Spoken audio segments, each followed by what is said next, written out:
Hello friends! Welcome or welcome back to Get Ready with America. My name is SJ, and this month I'm getting ready for next year's elections state by state. This video will be discussing Minnesota, where we're still waiting to figure out how wild things could get in this technically purple state. Minnesota is known as the land of 10,000 lakes, so my eye look will be a blue, green, watery thing.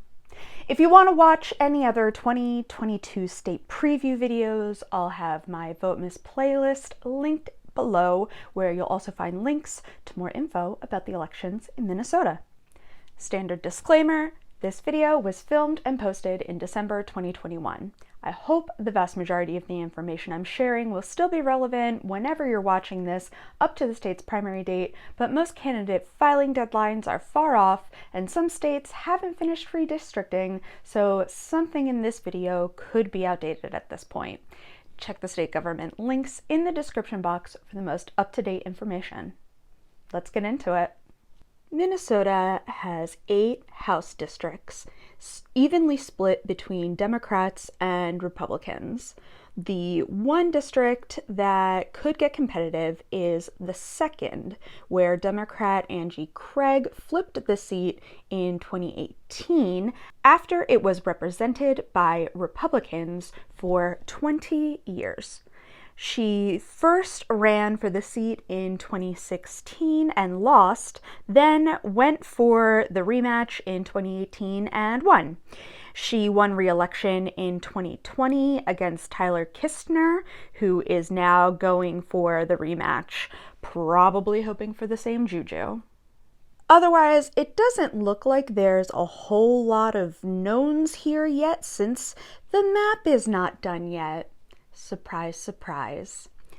There was substantial population growth in the districts in and around the Twin Cities that need to shift to the more rural districts. So while most incumbents know they'll be in the same place, it seems like prospective challengers are holding out to see how things settle.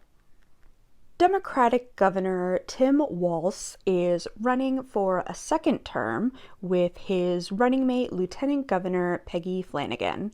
No one is likely to primary him, but many Republicans are coming out to be the first Republican governor elected in over a decade, even though polling at the beginning of the month had none of them beating Walz, but things can change.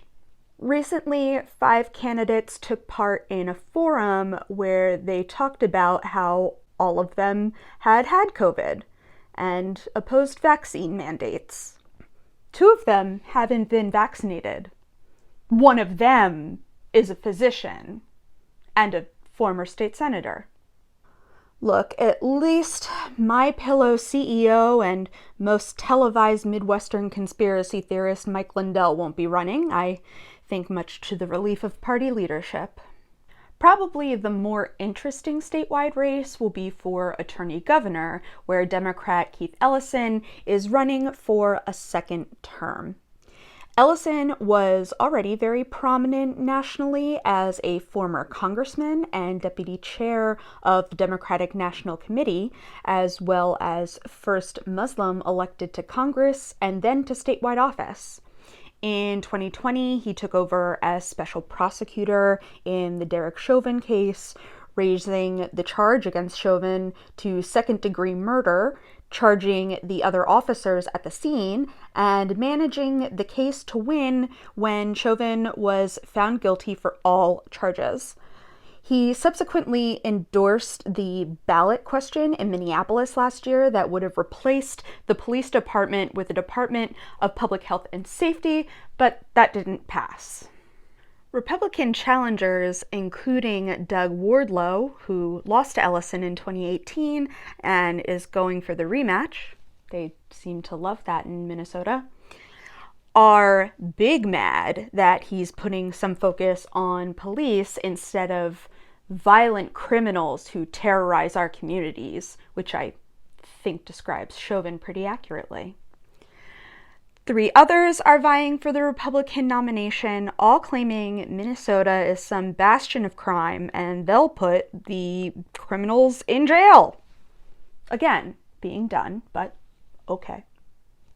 The entire legislature is up for re-election, and for the first time in 25 videos in this series, we have a split majority. Republicans have a majority of a couple seats in the Senate, and Democrats have a majority of a handful of folks in the House. Since we're still waiting for their maps, it's hard to know how anything could shift, but what's very interesting in looking at the current makeup is to see just how many state districts have a representative from both parties. Minnesota's primary is on August 9th, and the deadline to pre-register is July 19th, or you can register at the polls. Those convicted of a felony must complete all parts of their sentence before they can re-register. 17-year-olds can pre-register if they will be 18 for the immediate next election. There will be an early in-person voting period from June 24th to August 8th, or anyone can request a mail-in ballot. The last time I talked about Minnesota was the Minneapolis mayoral race, where they had ranked choice voting, and that is only for the city of Minneapolis elections. The state of Minnesota does not use ranked choice. And that's the look. Please be sure to check the description box for the playlist of all my Votemas videos, as well as links to learn more about voting in Minnesota. I'll be covering all 50 states and DC heading into 2022, so stay tuned or check the playlist to learn more about your state. Please help the channel, the algorithm, and democracy by liking this video right down there and leaving a comment if you've used MyPillow and if you're still using it. Subscribe to the channel so the next Votemas video shows up right in your feed. Thanks! I'll see you again soon.